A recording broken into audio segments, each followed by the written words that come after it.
espera um pouquinho, eu tenho que ter um propósito claro de fazer com que minha empresa ganhe. Como que eu vou compartilhar melhor esse meu ganho, né, com os outros? Acho importante. Como ela pode ajudar a realizar os sonhos dessas pessoas? Pois assim, quero mandar meu filho, eu tenho milhares de casas, não consigo comprar meu carro, minha geladeira, consegui fazer com que meu filho esteja na faculdade hoje. Isso aqui te dá uma satisfação enorme.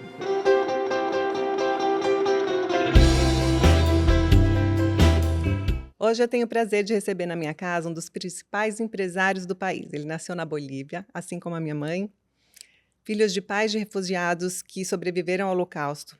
Ele chegou no Brasil em Curitiba, ainda criança, e criou o que é hoje uma das maiores empresas de beleza do mundo, o Boticário. Hoje, o Grupo Boticário tem cerca de 4.000 lojas e presença em outros 15 países. Além disso, é dono de marcas famosas como Eudora, Quem Disse Berenice, The Beauty Box, Vult e, é claro, o Boticário. Seja muito bem-vindo, Obrigado, Miguel Kriegsner. muito obrigado. Muito bom ter você aqui na minha casa. Esqueci alguma marca? Outras, A Trans, é sim. mais recente. É mais recente, Sim. sim.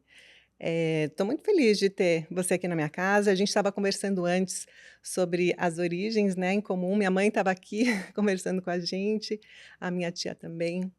E é muito interessante essa história, né, de todo judeu tem uma história de perseguição na família, Entendo, verdade. não tem jeito, infelizmente. E eu acho que isso traz resiliência, né, traz uma garra a mais. Sabe, esse papo íntimo, né, esse podcast, ele tem como objetivo contar essas histórias íntimas por trás de grandes empresários Sim, brasileiros e mostrar que é possível, sabe, chegar onde você chegou até agora, ainda tem muito para conquistar, mas e inspirar essas próximas gerações. E eu acho que essa resiliência do povo judeu tem muito disso, sabe, de querer fazer a vida valer a pena. Você percebe isso também? não, primeiramente agradecer o convite, né, fico muito feliz.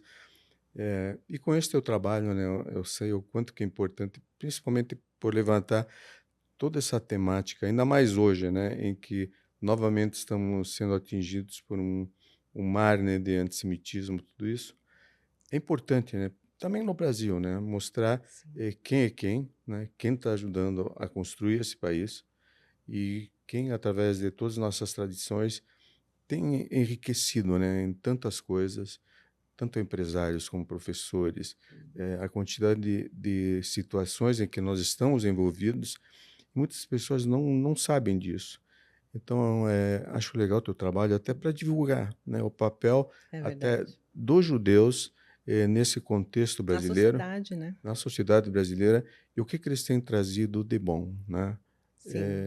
Porque eu acho que o judeu tem uma característica, né, uma característica que acho muito legal, é da construção das coisas, de amor ao próximo, né?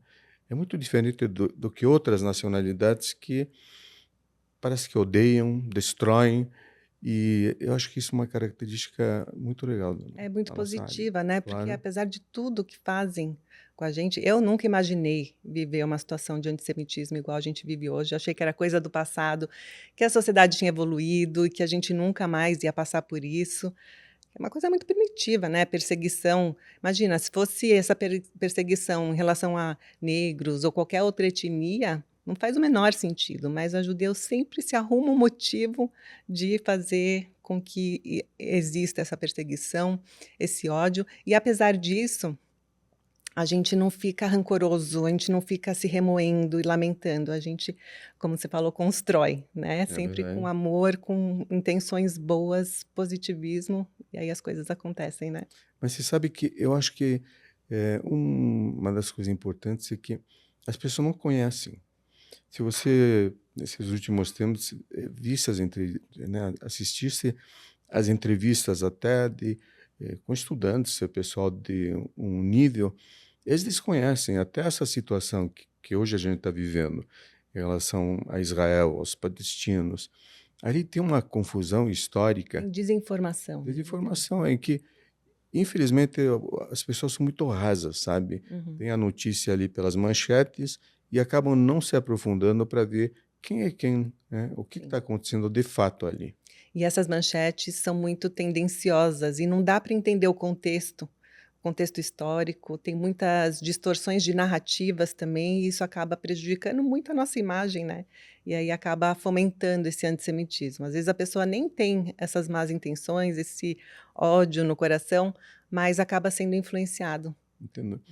Essa questão também, se você analisar, não é o caso de falar de história aqui, mas se analisar toda a nossa história, né? Sim, Mais recente até, sei lá, desde a época da Inquisição, né, que faz, sei lá, 500 anos e pouco, ali já começa todo um ódio que...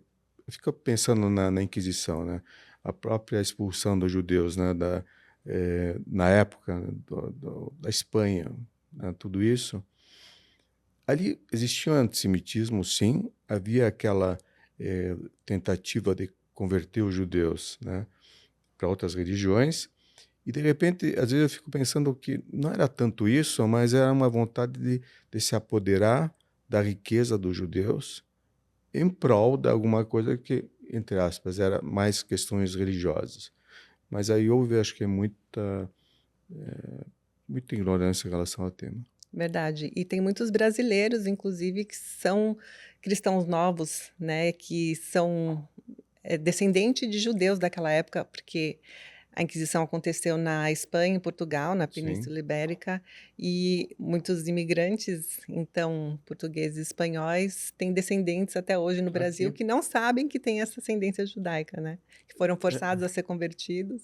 E veja, desde as capitanias hereditárias, né?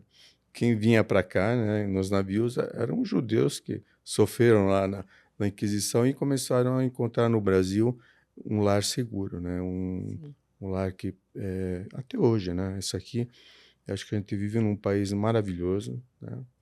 Com os problemas que tem, claro que a gente sabe disso, mas um país em que eu acho que existe muito mais amor e construção do que é verdade, ódio, né? Do que verdade. ódio. E um país que abraça a diversidade, né, a gente tem um país muito receptivo, recebeu a gente muito bem lá Claro, atrás.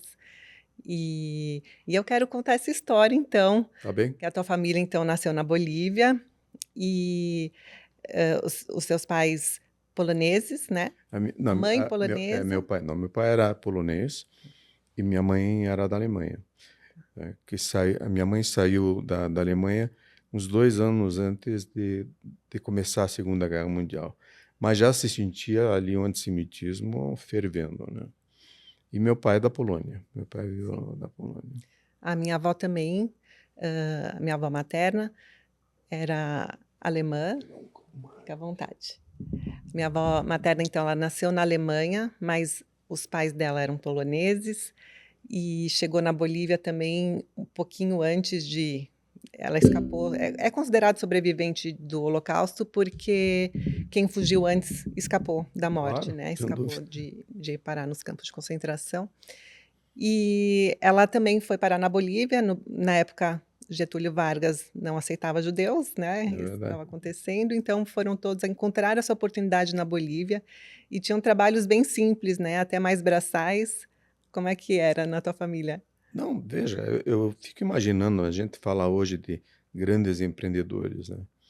Enfim, meu pai chegou em La Paz falando apenas Yiddish, né? Espanhol zero, inglês zero. E no dia seguinte, né? Porque o pessoal vinha com uma mão na frente e outra atrás, e já Tinha que tinha largar tudo lá, né? largar e tinha que encarar a vida já ali num país difícil, né? Na época, na Bolívia. Meu pai inicialmente vendia roupa, né? E, Schmattes. as matas, né? Yiddish. E ia nas minas bolivianas, né? Existiam as minas de estanho, onde ele ia lá, vendia fiado. Eu ficava pensando, escuta, tem que ter coragem, né? Para chegar numa mina lá da Bolívia, em Oruro, lá que tinham as grandes minas, com uma mala. Na próxima viagem ia lá cobrar. Imagine o cara que não queria pagar, liquidava ele ali, Sim. né? Não tinha... Então são histórias de muita coragem. Mas já com o espírito empreendedor. Bom, para ser empreendedor tem que ter coragem, né? Para quem tem sucesso na vida, tem que sempre aquele momento de coragem que dá o start em tudo. E você acha que esse espírito empreendedor está enraizado assim em você? Da onde surgiu a ideia do Boticário? Você se formou em farmácia, né? Sim, Bom, você chegou em Curitiba, então ainda em pequeno, 61 a gente chegou. 61, Aí perdi minha mãe um ano depois. muito Eu cedo. já estava na Bolívia, perdi minha mãe. Então, desde o começo, assim, meu pai tinha uma pequena loja de roupas e eu comecei a ajudar meu pai ali, né? Ficar no caixa, assim. Eu lembro que tinha uma máquina registradora, eu ficava em cima de um banquinho para poder alcançar. Não cresci muito até hoje, mas não vou crescer mais. Mas tinha que dar um jeitinho de alcançar o caixa lá e ajudar ele no período da tarde. Ia para a escola de manhã, de tarde. E, na realidade, ali, eu acho que talvez foi a minha primeira e a principal formação, que talvez uma faculdade não ia me dar, né? Com certeza. Essa luta, né, e conhecer o consumidor, como atender dentro de uma loja, né? Como Se ser... importar com o cliente, talvez. É aquela, sabe, o pessoal vinha, imagina uma loja assim no comecinho, a dona Maria, como vai a senhora? Como é que está sua filha? Tá? E as pessoas ali também encontravam um lugar, até hoje, não varejo isso, onde as pessoas, principalmente numa loja, começam a colocar suas dificuldades e cabe muito como se captar essa pessoa e fazer da loja, né, um lugar acolhedor, onde a pessoa, tudo bem, vai comprar um perfume, sim, vai ser acolhida, mas também no dia que ela não compra, ela tem que ser bem atendida, porque ela vai lembrar sempre, né, É verdade. daquela loja, aquela menina lá que trabalha lá, me atendeu bem. As Acabei pessoas não, divagando um mas as pouquinho da pessoas tua podem não pergunta. lembrar do nome, né, mas do jeito que você fez ela se sentir, as pessoas vão lembrar, e aí vão Acolhida, voltar, né? se Hoje acho que sentirem todo acolhidas, mundo precisa sim, de acolhimento. verdade. E, então, você começou, então, na farmácia, tem uma história com medicina, né, Sim. tinha esse sonho, como é Na que realidade, meu pai, assim, o sonho do meu pai, sabe, naquela época, ou você era médico, engenheiro ou advogado, assim, sim, digamos, advogado, assim. É, as e meu, profissões tradicionais, assim. ainda mais quem vinha, assim, da Europa, depois de muito sofrimento, e o médico, né, é considerado o Deus, sempre o Deus, né? E meu pai achava que eu devia seguir isso aí. Eu tentei até alguns vestibulares, mas sem vontade nenhuma, assim, de fato, de entrar, né? Eu até criei o Boticatour, que brincavam comigo, porque eu conhecia alguns lugares do Brasil, e eu sempre ligava para meu pai, ó pai, aqui não deu para passar. Mas no fundo, acho que eu queria já outra... Eu sempre gostei muito de laboratório, sabe? De mexer em vidrinho, mexer com reações químicas, tudo isso. E acabei migrando para a farmácia. E Sim, dentro da farmácia também, na época se tem duas situações. Ou você vai para a indústria farmacêutica, onde a indústria cosmética está ali, ou análises clínicas, né? Aí meu pai falou, como você vai andar em análises clínicas, você vai pedir, por favor, para o médico te mandar um material para você analisar? Aí eu disse, não, tem que ser... Então fui realmente para cosmética. interessante. Mas eu tenho uma opinião sobre empreendedores bem-sucedidos. Eu falo sempre que o meu pai, se ele tivesse feito, ele fez uma fábrica de calcinhas que virou hoje, né, a principal marca de lingeries do Brasil.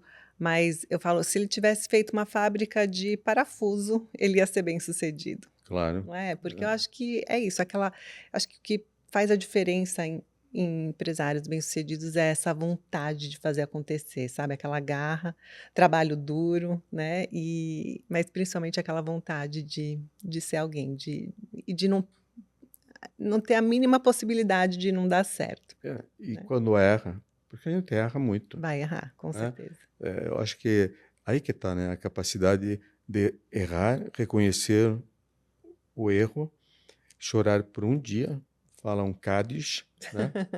E pronto, acabou ali. O luto Vamos, foi embora. vamos outra vez levantar a moral e começar, É né? isso. Porque, Levantar, arregaçar as mangas, seguir em frente e fazer mas sempre acontecer. digo, eu acho que a graça disso é importante. Tudo isso é uma graça do Sim. empreendedor, de enfrentar as dificuldades, né? E o Brasil é um país difícil, muito difícil. Já era, Sempre foi, né? não, hoje em dia. Então, cheio de leis, cheio de impostos, E aí quando cheio, você consegue ter sucesso, aí muda a regra, muda tudo, e você tem que achar um outro caminho. Isso traz resiliência, né, não traz tem dúvida. criatividade pra gente seguir em frente e reinventar os caminhos, né. Exatamente. Mas, aí então você começou com uma pequena farmácia, que era uma farmácia de De manipulação, manipulação. principalmente de formulações dermatológicas. Uhum. E, naturalmente, se pode imaginar uma farmacinha dentro de uma rua bastante secundária em Curitiba, porque eu não tinha dinheiro para pagar um ponto e começar a ter numa... Era até uma área bem cheia de coisas não tão maravilhosas, né? Mas era o único lugar que eu podia pagar. Aham. E daí, dessa farmácia, eu lembro que eu tinha talvez uns 10, 12 dermatologistas que começaram a me mandar fórmulas de creme, shampoos, loções, mas eu ficava pensando, disso aqui não vai dar para sobreviver. Hum. Era muito difícil.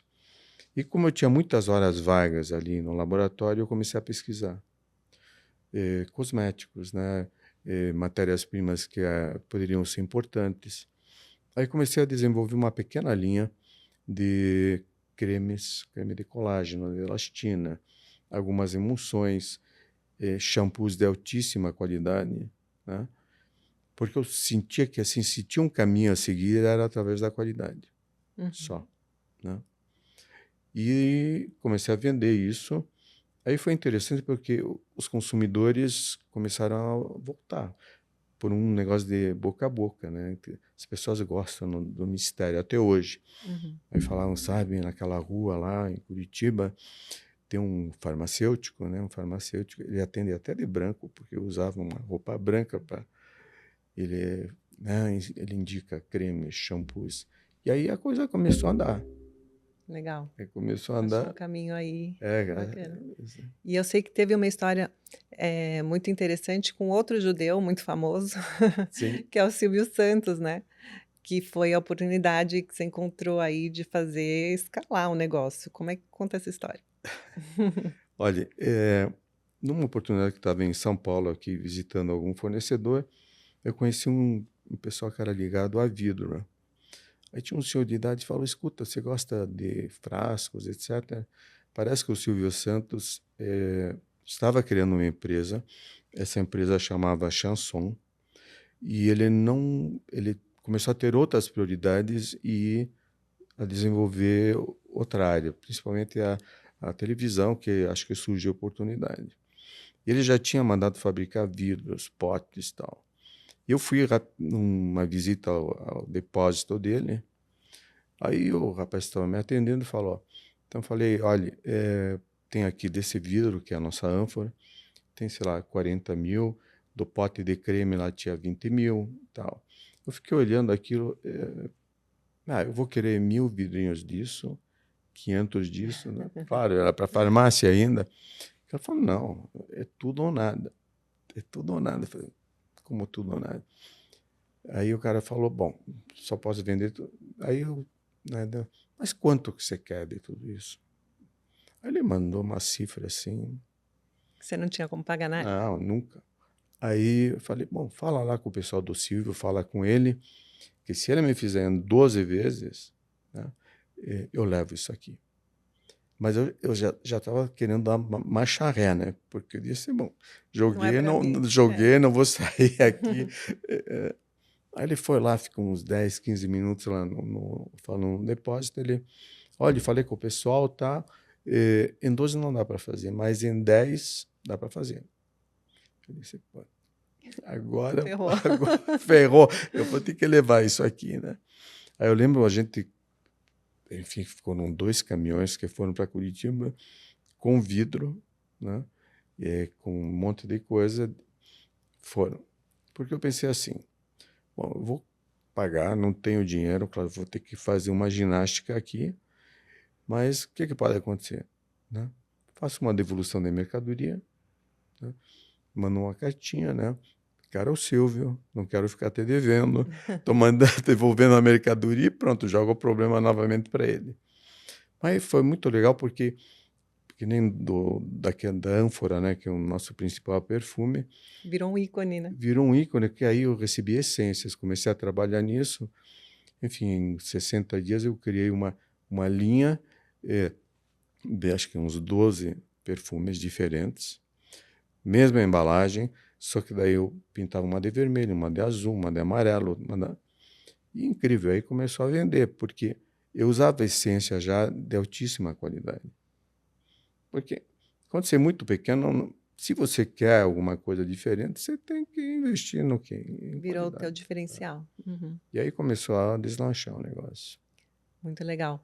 E aí, você se especializou, né? Criou um senso aí olfativo bem apurado para desenvolver essências, fragrâncias que Sim, viraram icônicas no Brasil. E o primeiro sucesso foi o Aquafresca, é isso? exatamente. E aí depois vieram nomes, depois que eu li o livro, aliás, o Miguel tem um livro maravilhoso que conta toda essa história dele. E depois que eu li esse livro, eu falei: não, eu preciso trazer o Miguel aqui para contar essa história para a gente, porque realmente é impressionante.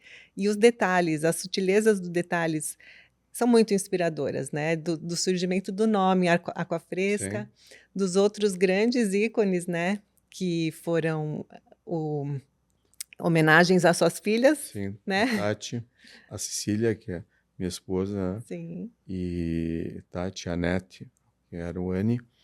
Mas acho que uma coisa importante também dentro disso foi uma possibilidade de criar um canal de distribuição. sim, Porque no Brasil, quem trabalha nessa área, ou você tem que entrar no grande mercado, né? Ou você tem que entrar no porta a porta, que naquela época existia a Avon, existia a Christian Grey, a Natura, por exemplo, já tinha uns 7, 8 anos, né? uhum, Falei, então tem que criar uma coisa diferente. Aí foi que a gente criou o sistema de franchising, né? sim, Que é uma forma de você, na verdade, fazer o teu crescimento através de capital de terceiros. sim. Então, vocês usam a franquia Sim, também, né? e temos em comum um amigo que é o Marcelo Scherto, que Claro, também tem claro. uma participação importantíssima no livro, na história do Boticário, na da Hope também, isso a gente tem em comum. Mas eu queria detalhar bem essa história, porque é uma grande fonte de inspiração para os empresários que estão assistindo a gente, porque a franquia é um excelente meio de você escalar o seu negócio. Sim, Mas para ter nascido a franquia, que, bom, o Boticário fundou o setor de isso, franquias no Brasil, uma das maiores franqueadoras do país até hoje, 4.000 lojas, é isso? sim. Então, é muita coisa. Eu que estou com 300, já acho que eu tenho uma rede grande, mas não consigo imaginar as 1.000, 2.000, 3.000, 4.000. Mas para ter nascido essa rede tão grande, tão importante, teve uma primeira loja. E essa primeira loja foi no aeroporto, é isso? Aeroporto, E foi uma loja importantíssima porque através dessa loja que a gente começou a criar a marca, né? E foi muito interessante porque essa loja começou a difundir a marca, principalmente por comissárias de bordo, né?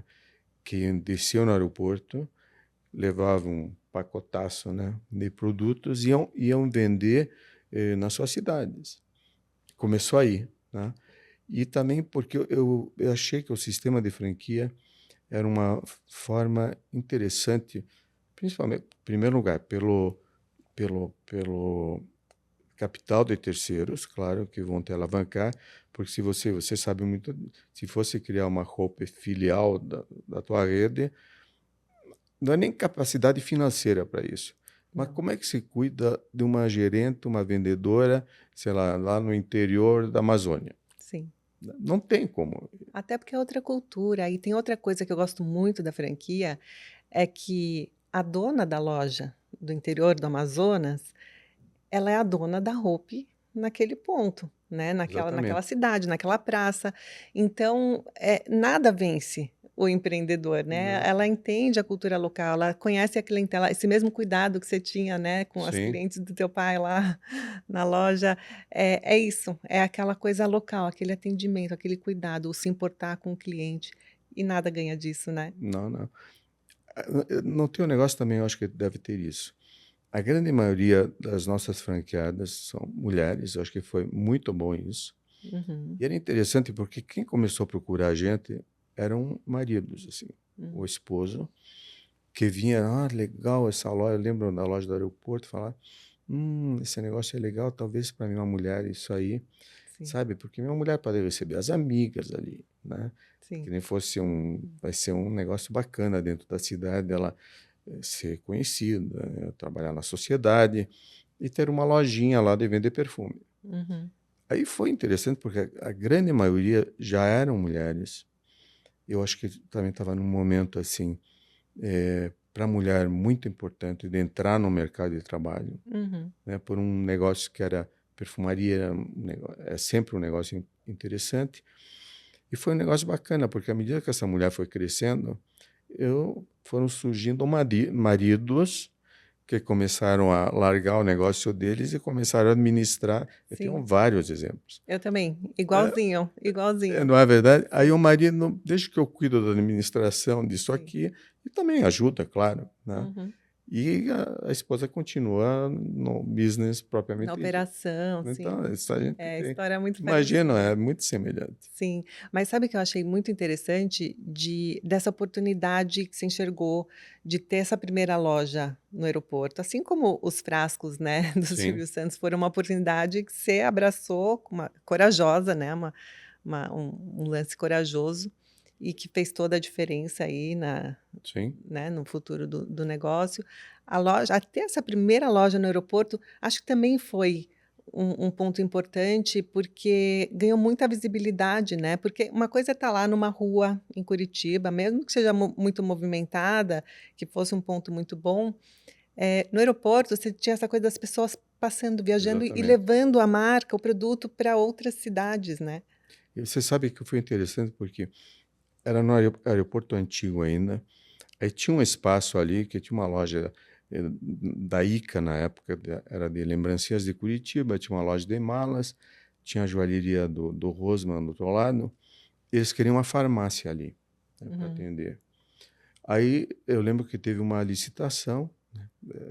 Eu gosto de contar essa história porque tinha uma licitação e convidaram as pessoas a fazerem uma oferta. Aí eu fiquei pensando, bom, que farmácia que vai se instalar no aeroporto, onde tem pouquíssima gente circulando? Aí eu lembro que eu disse, eu vou entrar nessa licitação. Eu fui com 2 envelopes ainda, né? Um com X reais, o outro com menos X reais, né? Quando eu vi, não veio ninguém para a farmácia. Não se apresentou nenhuma farmácia. Tinha as grandes redes e tal, já na época, e não veio nenhuma farmácia. Eu peguei, coloquei o envelope, claro, de menor valor. Falou, o senhor ganhou. Eu falei, agora eu vou ter que abrir uma farmácia. Só que, na verdade, eu abri uma perfumaria na época, e daí, farmácia, eu tinha uma paredinha assim com os remédios. Porque o que você busca no aeroporto? Dor de cabeça, alguma coisa para gripe, enjoo. enjoo, alguma coisa assim. Eu lembro que tinha umas 5 ou 6 gavetas só com os remédios para atender. Sim. E foi ali, né? Ah, E foi aí nessa loja que começaram a aparecer os franqueados com essas histórias.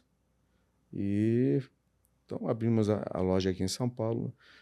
Eu lembro na Adoc Lobo, com Oscar Freire. Mas era uma loja assim que devia ter 15 metros quadrados. nossa, bem pequenininha. E dessa loja que também em São Paulo começou a difusão. Que legal. E, bom, dessa primeira loja e da primeira franquia criaram-se grandes grupos de empreendedores que até hoje, inclusive, vivem de boticário, né, e criaram suas próprias redes, negócios grandes, importantes, que também tem sucessão, governança, inclusive até a gente tem na empresa também um plano de governança bem importante, né, na Hope. Agora eu sou a segunda geração, o meu pai foi o fundador, e agora temos a terceira geração entrando no mercado de trabalho. Então a gente tem alguns eventos que a gente promove para que eles se formem enquanto sucessores. Aham. E, inclusive, agora, se eu não me engano, esse mês ainda, a gente vai ter um encontro desses e vem uma pessoa de um grupo, do Grupo Gentil, que se Do fez. Glauber, do Antônio Gentil. E que também, eu não conheço ainda a história em detalhes, mas a filha dele vem justamente para contar essa história que ela cuida Muito de. legal. É muito legal, é muito rico, né? E imagina, assim como essa, imagina quantos outros grupos, quantas outras famílias, né, não se desenvolveram a partir dos negócios do Boticário. E começou com uma relação, então, muito próxima com É, você, né? De você realmente, do mesmo jeito que quando a gente abre um comércio, a gente se importa com o cliente, quer oferecer um produto de qualidade claro, e resolver um problema para ele, quando a gente vende uma franquia, é a mesma coisa. É uma responsabilidade a mais, porque muitas claro. vezes a gente está lidando com todo o patrimônio, né, de uma família, enfim, daquele empreendedor que tem aquele sonho lá e está apostando todas as Às vezes, fichas, economias de uma vida, né? muitas vezes. Então, é uma responsabilidade Claro. muito grande, né? E como é que foi, então, isso no começo? Você tem ainda proximidade com esses Tenho, grupos, com tenho. essas Não, pessoas? o pessoal, se citou Antônio Gentil, deve ser a Glícia ou a Glênia, por ser, É, né? uma delas. Mas uma coisa que no começo da franquia a gente percebeu que era um tipo de negócio franchising que não era conhecido no Brasil. E aí começaram a abrir, todo mundo abria, viam a franquia como sabe, um negócio para jogar o estoque fora. Muitos negócios se diziam Para franquias. resolver um problema Pois não, interno. estou como estoque, vou abrir uma lojinha, aí vou dar para alguém e pronto. Então, houve uma época dentro do sistema de franquia que poderia ser desmoralizado ali. Daí a gente criou o selo do franchise, O selo de tá? excelência. De excelência, tal, junto com o Certo, né? Com mais algumas pessoas, a gente se reuniu. Sabe, a gente precisa ter uma entidade que cuide até dos investidores para acreditarem naquilo que estão investindo. Não, e dos 2 lados. Ah, E para acreditarem no sistema, né, eu achei genial, fundamental, tanto que, esse setor de franquias no Brasil é um dos mais desenvolvidos do claro, mundo, né. A nossa feira de franquias da sei. ABF é a maior feira de franquias do mundo. E o Marcelo Scherto tem um papel importantíssimo, Sim. porque ele, como advogado, ele ajudou a redigir a lei de franquia, a circular E o de próprio oferta de contrato, franquias, o contrato, sim, mas você também teve um papel importantíssimo, né, porque sem um exemplo para seguir é muito difícil. Na teoria claro, tudo vale, né, mas na prática ajudou. Então você ajudou a fundar a a franquia no franquia. Brasil e hoje é um negócio importantíssimo, para o país, né, para a economia, para A geração de empregos, né? a geração Não, de não tem... empregos, com certeza. Não, então um trabalho, assim, importantíssimo e grandioso mesmo. E E tem, sabe, eu acho que tem algum lado, um negócio fundamental na franquia, que as relações aí, elas têm que ser homogêneas, né? O que que é isso, né? O franqueado tem que ganhar, o franqueador tem que ganhar. Então, são ambos os lados que têm que ter uma satisfação e um sossego que isso vai gerar em termos de economia para eles.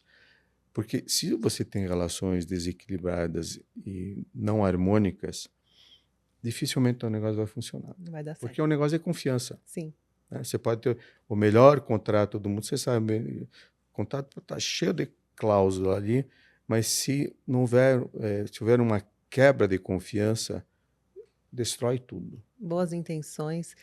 Contrato bom é contrato que a gente não precisa nunca mais ver. Você faz Discutir. ele e esquece ele, né. Não precisa E veja, dentro de uma franquia, vamos dizer, compare uma corrente, né? Em que se você começar a ter alguns elos que são fracos, aí, o tudo pode ir para o vinagre. Na verdade, verdade, então, verdade. é ser cuidado. Verdade. E, bom, eu sei muitas coisas da sua vida porque eu li o seu livro. Tá? Queria entender qual que foi a motivação de você ter feito esse livro. Eu valorizo muito, eu te contei, né, que vou te entregar um livro também do meu pai, porque acho que contar essas histórias é realmente faz muita diferença, principalmente na vida de quem está começando. Eu sempre bebi muito dessa fonte, eu li muitas biografias e isso me estimula, me faz acreditar que é possível cada vez ir mais longe. Eu queria saber qual foi tua motivação, porque eu sei que você é super discreto, foi super Uhum. difícil conseguir. Foi, Aliás, foi, agradeço foi. muito você estar aqui hoje. Imagina. Não, mas você sabe, foi interessante, né? Porque em algumas oportunidades eu tive vontade de começar a contar história, né? Mas daí você começa, para quê? Né? Por que que eu preciso fazer isso, né? Então, por que que eu preciso mostrar isso, né? E tem também o seguinte, muitas vezes você não quer se expor, né? Sim. Porque, infelizmente, você acaba se expondo e para quê? Como nós temos uma companhia fechada, né? Não estou precisando de enfim, Investidores. investidores. Não, eu acho interessante ter investidor, não tenho nada contra Uhum. companhias de capital aberto, mas numa companhia de capital fechado, você tem uma liberdade muito grande de ação. Você pode ter estratégias de 2, 3 anos que você sabe qual é a estratégia, e às vezes fica difícil até do investidor entender por que que ele está deixando de ganhar dinheiro, porque você está pensando numa coisa futura. Daí eu fiquei muito tempo não com receio, mas e se vou contar minha história, não vou. Daí você fica, é vaidade, não é Sim. vaidade, né? Fiz algumas sessões de análise, que aliás aconselho a todas as pessoas fazerem, porque é uma forma até de discutir coisas tuas nesse nível. E é olhar para dentro, né? Importante, né? Eu sou fã. E daí, um dia cheguei, até para as minhas filhas, será que eu faço? Não? Aí, será que precisa? Não, rapaz, você está com vontade, faça. E porque eu achei o seguinte, muito já tinha sido escrito sobre o Boticário, né? Em reportagens. Falei, preciso contar a minha história, né? Quero dar minha versão aos fatos. Foi daí que eu resolvi, realmente com uma ajuda para alguém organizar isso, porque escrever um livro, até para escrever, né? Até Sim. para você ter uma escrita Uma legal, técnica, sim. uma técnica, você tem que ter essa ajuda. E daí que eu resolvi contar, né? Bem no início da pandemia, né? Eu ia lançar esse livro, da pandemia não, do negócio de Israel agora, Do pandemia não. 7 de outubro Do de sete- 23. Ia lançar quase em cima. Aí começou aquela onda do antissemitismo. Aí, será que eu lanço agora? Não lanço agora, porque sou judeu, sabe lá como que ia ficar o negócio de judeu aqui, Como as você sabe. pessoas vão receber, sim. Será que não, esse pessoal sabe que o cara é judeu? Por mim não, né? Mas ninguém sabe que tem franqueado, que as lojas não são do judeu, sabe? É. Eu fiquei com muito receio. Tivemos alguns casos, né? Até na Bahia, sabe? É De mesmo? antissemita entrar lá e a Aquele loja caso na Bahia era uma loja. era de Nossa. judia, Hum. né? Ainda foi atacada. Então, sabe esse negócio assim? Sabe o que? Eu vou segurar um pouco, deixar as coisas acalmarem e aí vou embora. Então, se começou, sabe o que? Eu vou lançar. Porque aí tem um trabalho de milhares de pessoas, né, o meu trabalho só, que fizeram isso acontecer como o Boticário, que trabalho. Tudo bem, estou no comando junto com o Arthur, né? Você conhece o Arthur, meu cunhado. Sim. Ainda vou trazer ele aqui também. Então tá, então daí falei, vamos embora. Aí que eu lancei, até na última convenção nossa, né? Que foi lá até no Barigui, não, Barigui é Curitiba. Sim. Aqui no Ibirapuera a gente fez um evento lindíssimo. Daí no final do evento eu lancei o livro. Que legal. No final do ano passado. Ah. Não, e assim que saiu eu comprei, eu estava de olho já, o Marcelo Scherzo tinha postado que ia sair o livro, então no dia que saiu eu já comprei, e hoje eu vou querer um autógrafo. Então, claro. Mas, você falou do Arthur, e eu queria tocar nesse tema de sucessão, de governança, porque por mais que é capital fechado, uma empresa Sim, familiar, claro. eh, as tuas filhas não se interessaram? Porque eu sucedi meu pai, mas não fui criada para isso, tá. Meu pai nunca me convidou, inclusive, para entrar no Aham. negócio. Eu fui de enxerida para tentar ajudar ele num problema que ele estava tendo na época, em 99. E aí eu me apaixonei, e eu falei: "Eu não quero fazer mais nada da minha vida, eu só quero fazer isso", e tô até hoje. E eu queria saber como é que foi na tua família, né, hoje é o Arthur, conta essa história Não, aí. na verdade, vamos separar em 2 partes, né. O Arthur o Arthur começou a trabalhar comigo com 14 anos, pra você ter uma ideia. 14 anos, nossa, 14 bem para novinho. quê? 15. E ele é o irmão Ele é irmão da Cecília, da Cecília. da Tá. e o Arthur começou comigo lá carregando caixa, né. Então ele era o irmãozinho da Cecília e ele passava no laboratório para me ajudar e comecei a olhar o Arthur, sabe. Eu até brinco, né, porque quando eu namorava com a Cecília, agora é um negócio íntimo, tá. Papo íntimo. Eu lembro que eu ia para casa da Cecília, então a gente ficava numa sala do lado e eu não entendia, né, que o Arthur a cada 15 minutos ia lá, passava na sala. Então ele estava me vigiando, certo? Ele estava Aquele cuidando de mim. irmãozinho chato, pentelho. Aí, de repente, aí eu falei: "Putz, esse cara aí, se ele cuidar, né, de um business que nem ele cuida da Da irmã, irmã, vai muito ser bom. ótimo", né. Adorei essa história. Aí ele começou lentamente a trabalhar comigo e, na verdade, o Arthur, assim, ele é meu cunhado, mas ele é um filho, um irmão, né, eu amo o Arthur. Ah, que bonito. E desde o início, assim, foi uma parceria legal, né. E o Arthur foi também preenchendo algumas coisas. Sabe quando você tem vocação para algumas coisas, para outras você vai de leve. Uhum. O Arthur sempre gostou de finanças, de matemática, de toda essa parte de gestão, de administração. E o Arthur foi me ajudando, porque eu sempre fui muito mais de criação, de embalagem, de fragrâncias. Eu adoro fábrica, por exemplo. Sou vidrado até hoje, né? Adoro equipamentos, adoro produção, como que entra, como é que sai. Sim. E o Arthur me ajuda até hoje, né? Eu sou presidente do conselho, ele é meu vice-presidente do conselho, e Uhum. a relação foi melhorando E muito. vocês são complementares então, né? Sim, Isso muito. é muito bacana. E fora, né, que a gente tem uma amizade legal. E sabe que um negócio interessante é você saber separar os papéis. Eu sempre tive um cuidado muito grande, porque vamos dizer, o Arthur tem o papel e o chapéu, né, do meu sócio atualmente, né, do executivo, né, uma coisa é capital, outra coisa é trabalho e de família também. Uhum. Então a gente nunca confundiu, vamos dizer, num um churrasco lá em casa. Jamais a gente vai falar de business, sabe? Vocês conseguem ter essa disciplina? E é importante, né? Sim. Senão você começa a discutir um negócio no teu âmbito, até do almoço, de falar, sabe, de perfume, não sei o quê. Vamos separar. Amanhã a gente se encontra e a gente fala disso. E a gente procura. Isso é importante. Em relação às minhas filhas, a coisa foi, durante muito tempo, eu já queria que elas entrassem, mas cada uma queria, na verdade, talvez achar o seu caminho, querer fazer outras coisas. E é muito difícil para a gente querer, não, filha, você vai ter que cuidar do negócio. Não dá certo, Não tem que dá. ser Então, genuíno. mas hoje, por exemplo, as duas estão no conselho da empresa, Tá. né.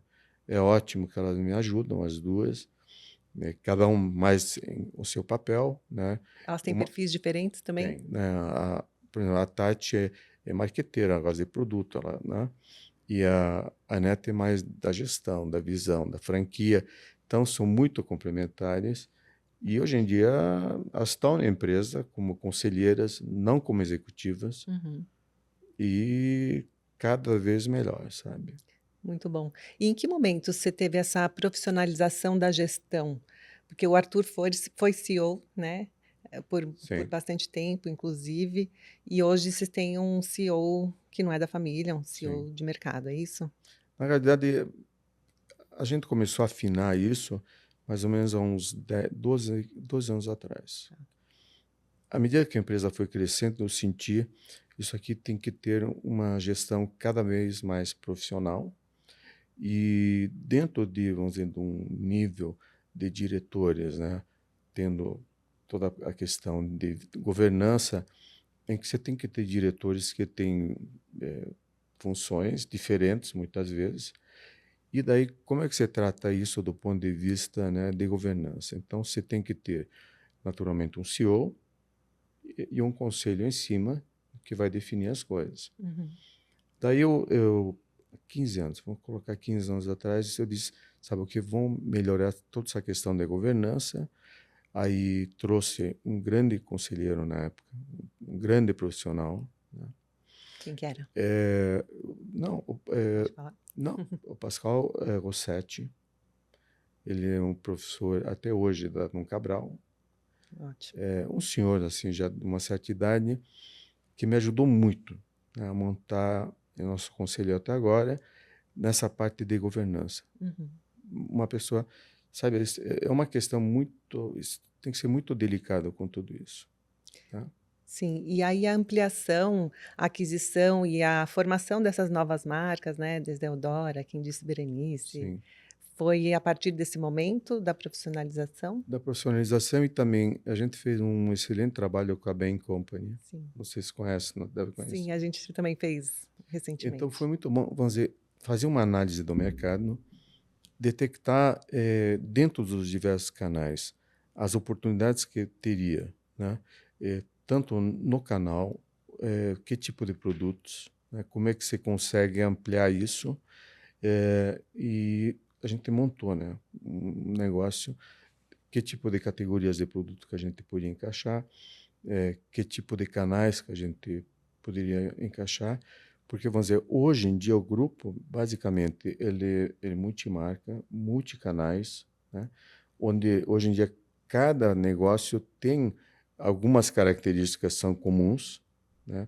Como a fabricação, a gestão, a parte financeira, a parte de recursos humanos é igual. É em comum a todos. É. Daí você vai descendo isso, né? Uhum. Você tem um P&D que serve a todos, né?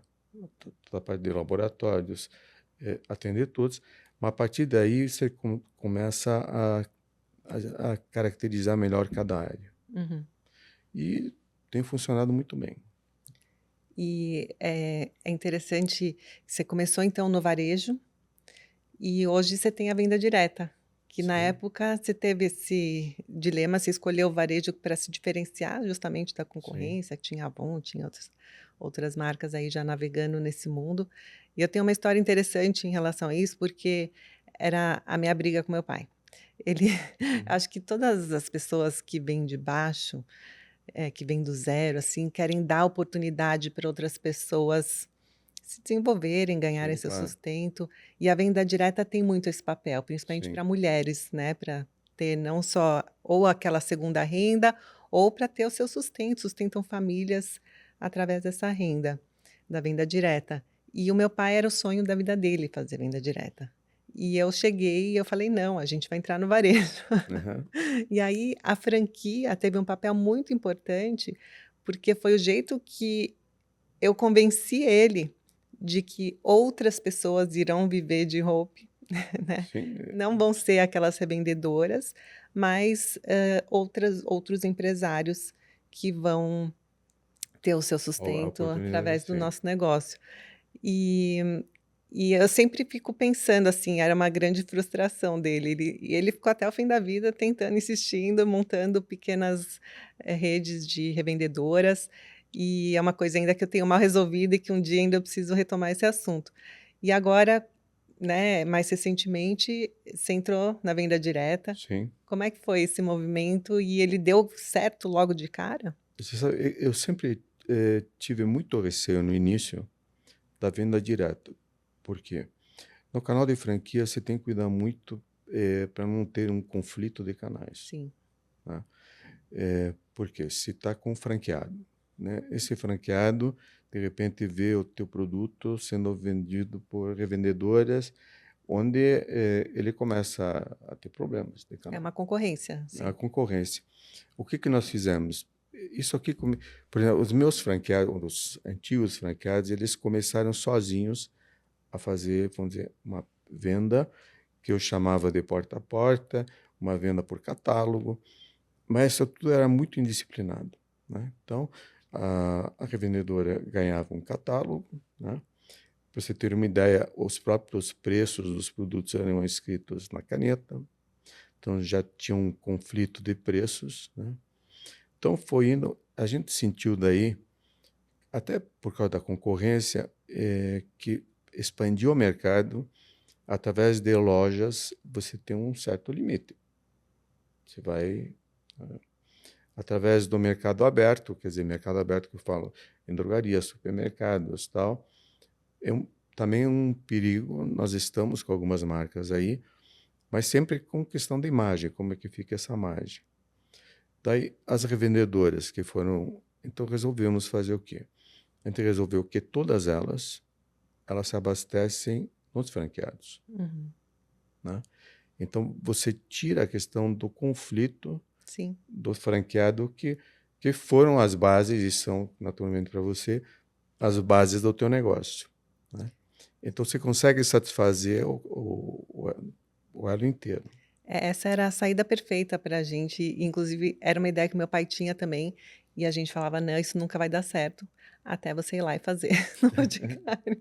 Então é um exemplo para a gente, é uma coisa para a gente pensar aí para o Mas futuro. sabe, tem uma questão também de margens, né?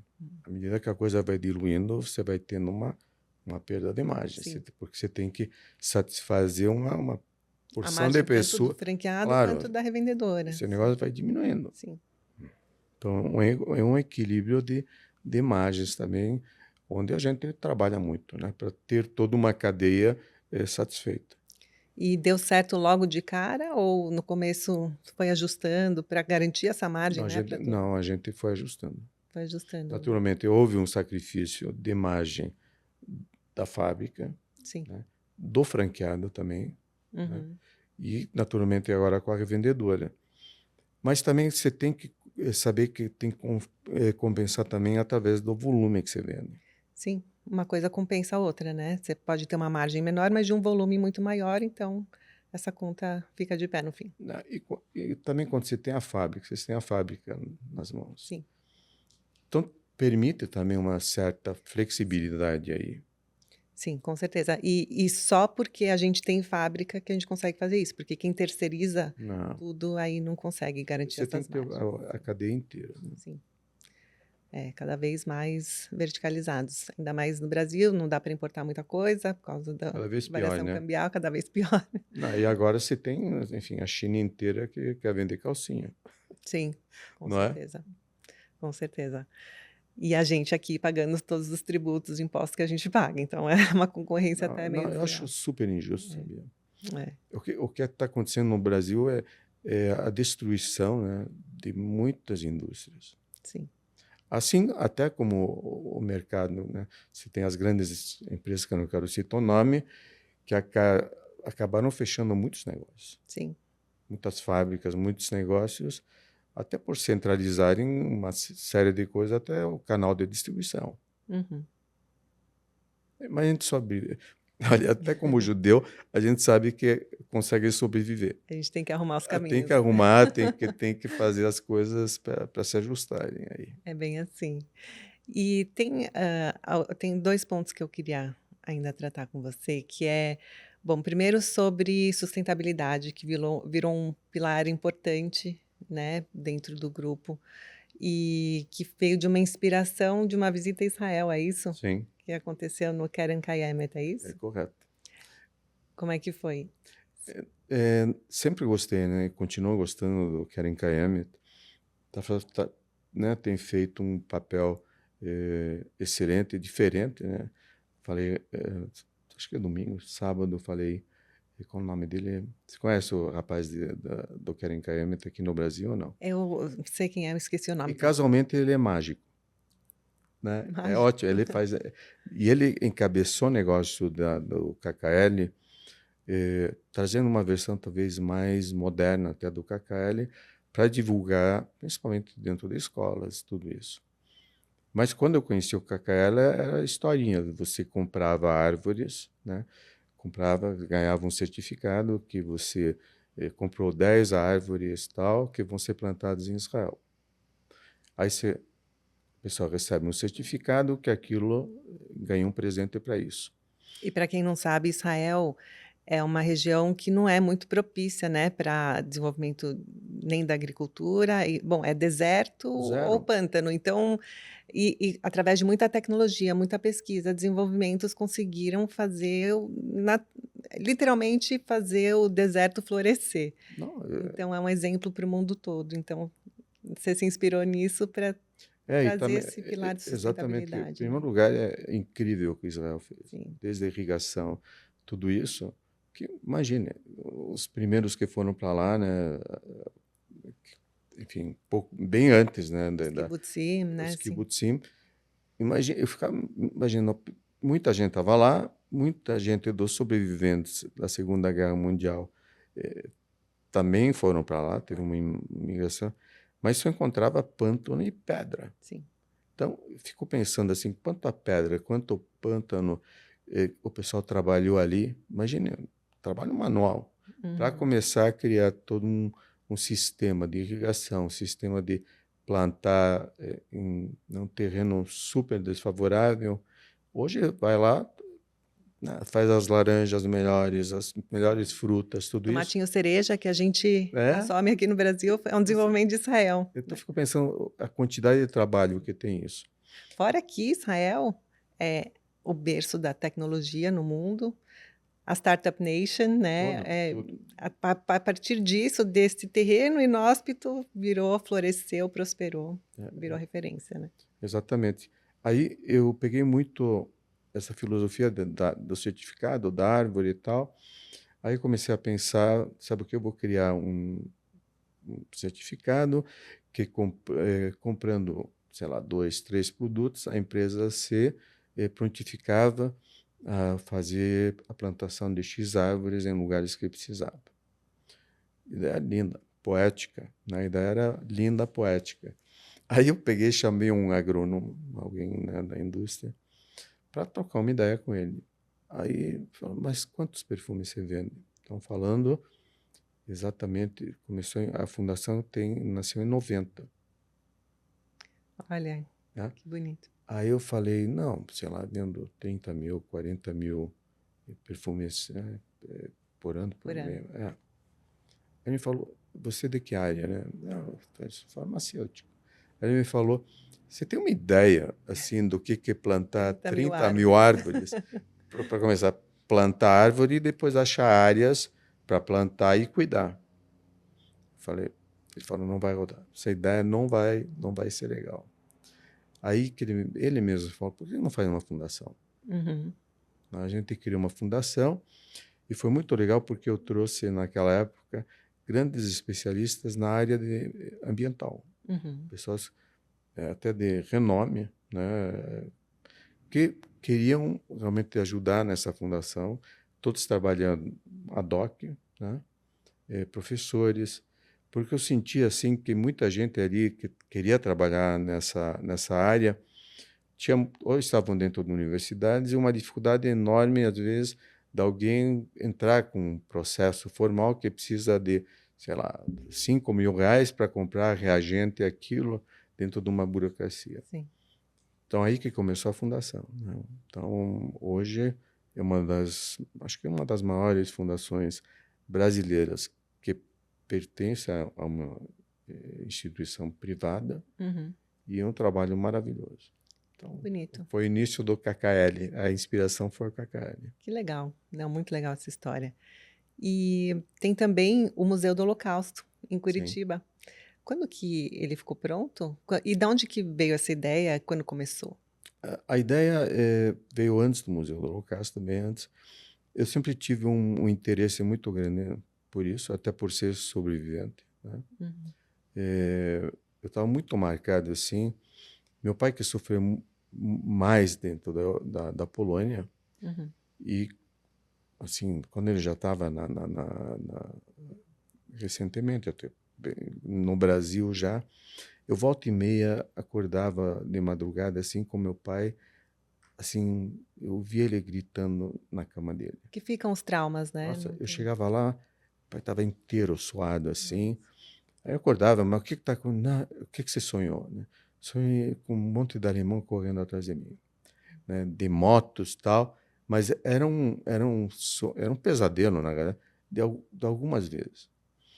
Daí, quando eu comecei a trabalhar nessa questão de recolher informações do Holocausto, durante alguns anos isso, tudo, desde livros, o que ia achando em relação a esse tema, eu fui não colecionando, mas juntando. Daí, em Curitiba, a gente fez a sinagoga, né? A gente construiu a sinagoga principal lá, Beit Yaakov, Ah, chama Betekov chama Beit também, Yaakov. igual a nossa aqui. Agora, o Yaakov é por causa do meu pai ali. Ah, que Porque meu pai era, bonito. era Sim, Jacó, tá? Mas, naturalmente, Beit Yaakov também, do ponto de vista religioso. sim. A gente construiu. E eu lembro que na parte de baixo, assim, onde a gente fez a sinagoga, tinha uma área lá embaixo, Uhum. porque ela foi construída numa inclinação, então é meio que em palafitas, assim, Uhum. e embaixo tinha uma área de 400 ou 500 metros quadrados. Isso aqui, aqui que eu vou fazer o museu. Bonito. Ah, eu tô louca para conhecer, ainda não conheço. Quero ir lá e prometo mostrar para vocês aqui, porque já a minha mãe foi, conheço várias pessoas que foram e falaram que realmente é um trabalho muito bem feito. É, é, é doloroso, né? Não. Visitar um museu que fala sobre esse tema nunca é muito prazeroso, mas é um trabalho muito bonito, né? Que você fez. E você sabe que a gente quis. Estou te interrompendo, hein? Não pode. Você pode. Desculpa, às Não, vezes você atravessa. imagina. Na verdade, esse museu a gente queria fazer que não fosse um museu de números, sabe? Hum. Não, morreram 6 milhões. Claro, 6 milhões, dentre os quais 1 milhão de crianças, 1,5 milhão de crianças. Só que a gente queria criar um museu extremamente didático, né? Em que no lugar de falar de números, a gente começasse a falar da Mariazinha As não, histórias da das Sarinha, pessoas. Sarinha. da Sarinha, a história dela. Sim. Então, ali nós temos várias histórias de pessoas, objetos de algumas pessoas dessas, mas contando a história dela. E tem uma época, tem uma área, vamos dizer, onde a gente tem muitas informações que foram de sobreviventes, mas também mostrar alguns outros aspectos, né? Os grandes crimes que por exemplo, mataram 500 mil pessoas no Sudão, né? Por perseguições de tudo que é tipo. Que fala, o nosso realmente são 6 milhões de pessoas que foram assassinadas, né? Isso é genocídio, Isso é genocídio. né? Que hoje em dia se confunde. E o marketing, marketing não, a mídia mistura muito. É que tem muita propaganda do outro lado também, né? Porque sempre querem arrumar um motivo para criminalizar os judeus, né? Sim, Lá na Alemanha, na Polônia, eram outros motivos. Agora, recentemente, o motivo é a guerra contra Israel, provocada por um grupo terrorista, que é o Hamas, que invadiu Israel, assassinou crianças sim. a sangue frio. Imagina você olhar nos olhos de uma criança e queimaram Não, crianças não. vivas, enfim, fizeram todas aquelas atrocidades que fizeram e conseguiram distorcer essa narrativa na hora que Israel não é que vai revidar, vai tentar resgatar os reféns, porque além dos Sim, assassinatos, levaram 250 pessoas para ficarem como moeda de troca e provocar essa guerra horrorosa, que ninguém ganha numa guerra. Israel nunca provocou uma guerra na vida, né, na história. E aí se distorce essas narrativas para fazer com que Israel pareça ser o vilão. E aí cria-se essa nova onda de antissemitismo e aí vira essa bola de neve. E aí, numa guerra, acontecem fatalidades, ainda mais quando o outro lado, os terroristas, usam a Claro, população como escudo para se proteger, eles montam as bases militares deles em escolas, em hospitais, e aí quando Israel ataca essas bases militares, eles não deixam os civis saírem de lá, e aí acaba tendo claro. fatalidades, e aí Israel sai como o vilão da história. E aí o que acontece é que Israel passa a ser tratado como genocida, que não é. Nunca foi intenção de Israel exterminar um povo pela sua etnia, né, e os palestinos não são uma etnia, eles são um povo que vivia na região que era chamada de Palestina antes do Estado de Israel ser estabelecido, que é a terra ancestral dos judeus, está na Bíblia, né, desde a época da Não, Bíblia.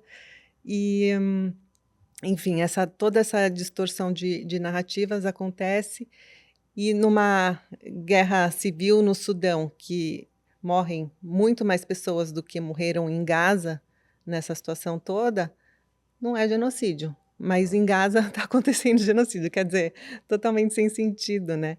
Mas é muito complicada essa história e é muito deve ser muito doloroso para, imagina os sobreviventes do Holocausto, que ainda temos Sim. sobreviventes vivos, inclusive sobreviventes que passaram por campos de concentração e que, têm essas cicatrizes ainda, tem ainda os números tatuados nos braços, e vendo o que está acontecendo agora, toda essa Agora, perseguição, não, não, é não, eu muito concordo, doloroso, né. concordo totalmente com você.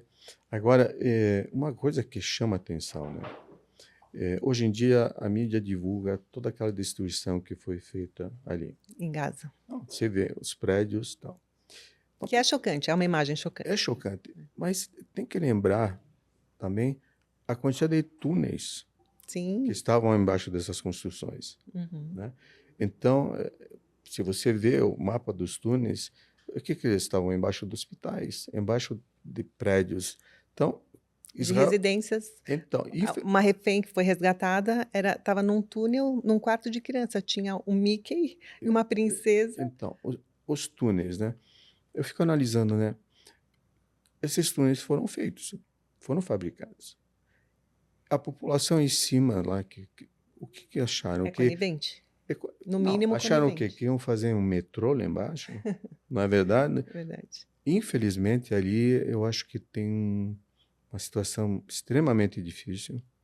Eu acredito que uma grande parte da população ali sofre muito, sofre pela falta de perspectiva, né, dos jovens ali também, Uhum. né, onde desde criança eles aprendem que precisa matar judeu, tá totalmente errado, alimentado pela mídia, que confunde os papéis. Verdade. Então, hoje, as soluções que o pessoal está falando são difíceis, mas eu acho que vai ter que ter uma solução, né, se forem dois estados, mas vai ter que ter uma solução ali Vai ter que ter, para não criar mais ódio de geração em geração.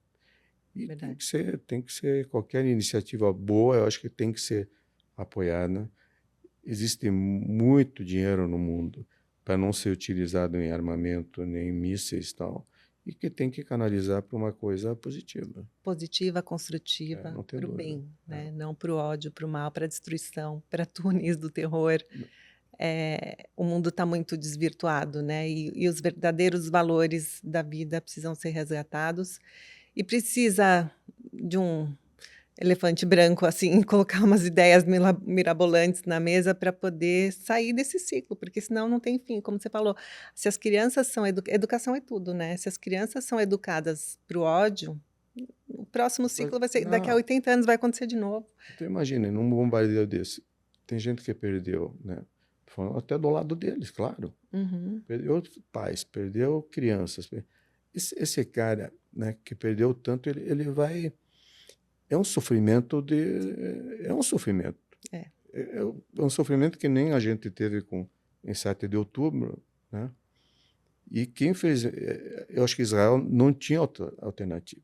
não, Tem que falar do 7 de outubro, sim, mas tem que lembrar da quantidade de mísseis e quanto, sim, né, que Israel teve que quase diariamente. diariamente vinha dezenas, centenas de tudo que é lado. O que que Israel tinha que fazer? Ficar quietinho ali. Ainda bem que tinha, Esperando, né, é, o escudo lá de aço lá, para poder se Para defender. proteger. E essa é a diferença, né, de um Estado, né, um governo que quer proteger o seu povo, né, que cria tecnologias e ferramentas, investe pesado para a defesa, para que esses mísseis e foguetes que eram lançados diariamente contra Israel não atingissem a Sim, população, e do outro lado, construindo túneis para abrigar os terroristas e não só não protegendo a população, como também colocando essa população em risco. claro, você joga a criança. Por que não colocava as crianças em túneis? As mulheres ajudavam ali. Para proteger. Infelizmente. Enfim, essa é uma longa conversa, É uma Sandra. longa conversa. E é uma pena, porque eu acho que até o pessoal de Gaza poderia, sabe, ganhar tanto com uma relação muito mais saudável com Israel. Israel está do lado, um país extremamente evoluído que poderia, dentro de um clima de amizade e tal, poderia ajudar. Ajudar a construir, Claro, reconstruir, não. não, e trazer toda a prosperidade que trouxe para Israel, trazer para o vizinho, Por que para o não? primo, né. Não, por que não? Sim, Por com que não? certeza. Não, um dia vamos chegar lá, Se Deus a quiser. gente vai evoluir, vamos chegar lá. Só uma última pergunta, porque é uma curiosidade minha também, eu sempre que eu entrevisto alguém que tem a mesma cultura judaica, os valores judaicos, a importância da tzedakah, né, da justiça social, que é conhecida como caridade, mas no judaísmo é tratada como justiça. Você falou que fez a sinagoga lá em Curitiba, tem o Museu do Holocausto, tem todas as tratativas em relação ao instituto, que trata da sustentabilidade, que também é algo muito nobre. Como que é para você essa questão dos valores judaicos e da tzedakah, mais especificamente? Você sabe que, de uma forma mais ampla, só deixando a questão do judaísmo, né? Eu acho que eu tenho um orgulho enorme nesse judeu. Se eu pudesse nascer 1000 vezes, eu queria ser judeu, Eu também penso né? assim. Porque eu acho que, para começar, a gente, o povo do livro, né? É um povo que tem ajudado tanto esse planeta aqui, nos mais diversos setores. A questão da tzedakah, eu acho que é ajuda, né? Claro, de você estar fazendo uma ajuda, mas tem muito da tzedakah que é o bem que você está fazendo para você mesmo. Você Uhum, sabe é disso. verdade. É a satisfação tua, né? De dizer, eu estou ligado a causas legais. Eu estou fazendo alguma coisa porque eu me sinto bem também.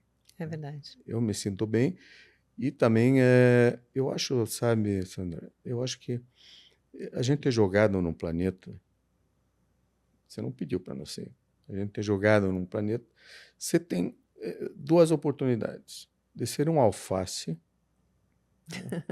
né? Plantou, vai Plantou, tá crescer, ali, tal, existiu. não é verdade?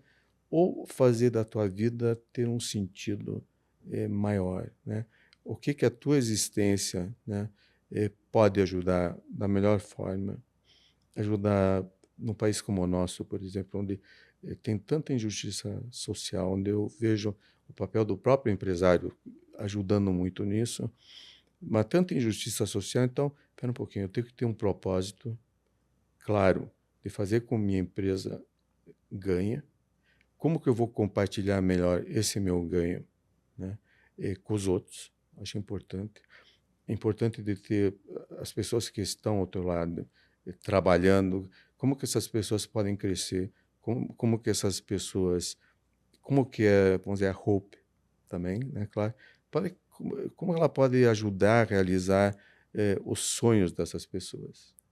Coisa Verdade. assim, quero mandar meu filho, eu tenho milhares de casas, não, eu consigo comprar meu carro, minha geladeira, consegui fazer com que meu filho esteja na faculdade hoje.